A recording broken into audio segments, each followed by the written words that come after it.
Ah, jeez. Fantastic Four. It's the biggest case of misrepresented title since Naked Lunch. I have to admit, I went to see this one in the theater despite bad reviews, mostly due to my own curiosity. I had read Fantastic Four comics in the past, and they were okay, but this movie is a travesty.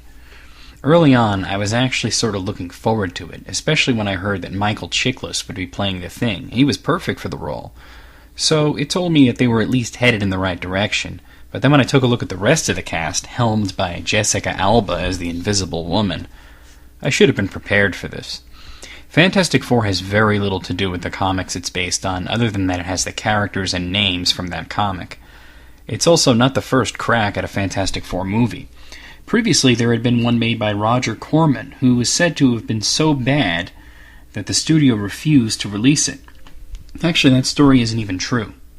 What happened was, they had the rights to a Fantastic Four movie, but hadn't made one. And their rights to it were going to lapse unless they made a movie, so they made a quick cheap movie just to hold on to their rights. It was never actually intended to be released. I guess you can call it an ashcan movie.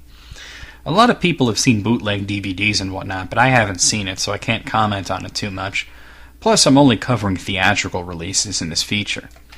Anyway, the movie centers around a group of 5 people. That's right, 5, not 4, who go up into space to examine some sort of space cloud that's passing by Earth. It's said that in the past, a space cloud like this bombarded the Earth with cosmic radiation, which somehow sped up evolution. I honestly don't think that the people who wrote the movie know what evolution is or how it works, and that it's nothing more than a buzzword to them. Well, the space cloud arrives sooner rather than later, and they all gain powers. One of them, Victor Von Doom, becomes the bad guy. Now, if you've read the comics, you know that Dr. Doom is something completely separate. Sure, he's the nemesis of the Fantastic Four, but he definitely does not share an origin with them. I guess they were trying to consolidate things by having Doom gain his powers at the same time, but honestly, I don't see why they felt the need to give Doom powers at all, when in the comics he just wears armor. He's basically the evil version of Iron Man. I guess he's also a sorcerer, but you don't need to explain that, or even include it. Well, anyway, Doom blames the other 4, who have become celebrities, for going public with their powers for his failures, and wants to exact revenge on them. He seems to have a way to counter all of their powers, except for the Thing, so he tricks the Thing into giving up his powers. Now this is where the stupid meter goes haywire and explodes. Mr. Fantastic apparently built this machine to turn the Thing back into his human form, but he can't generate enough power to make it work. Doom's power in the movie is generating electricity, so he powers the machine to get it to work for the Thing. But then after he realizes that Doom set him up, to get him out of the way, he somehow uses the machine to turn back into the Thing.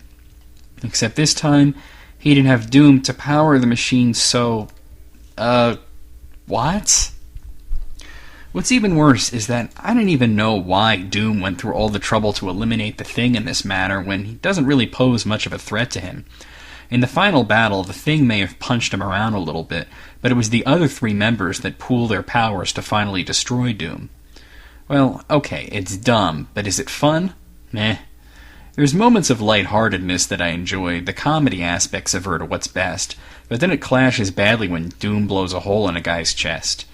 The best character is probably the Human Torch, who's actually pretty funny. He basically fills the role of a massive douchebag, which is exactly what he is in the comics, so that's pretty funny. The Thing is interesting, and the parts that focus on him are okay, but I can't bring myself to give a shit about Mr. Fantastic and the Invisible Woman.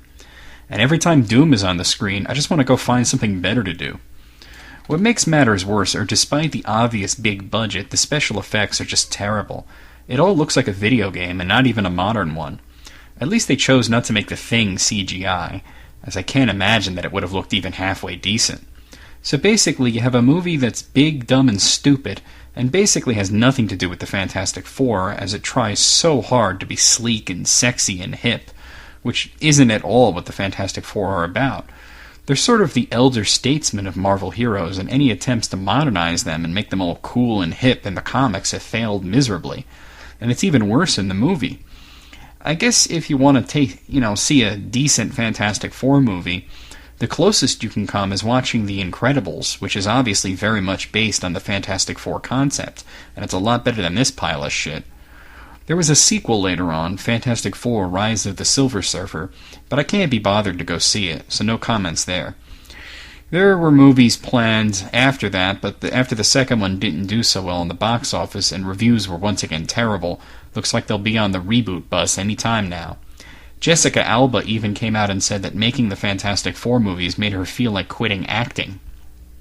That's a funny coincidence, because watching this movie made me feel like quitting watching movies. A 3 out of 10, and that's fucking generous.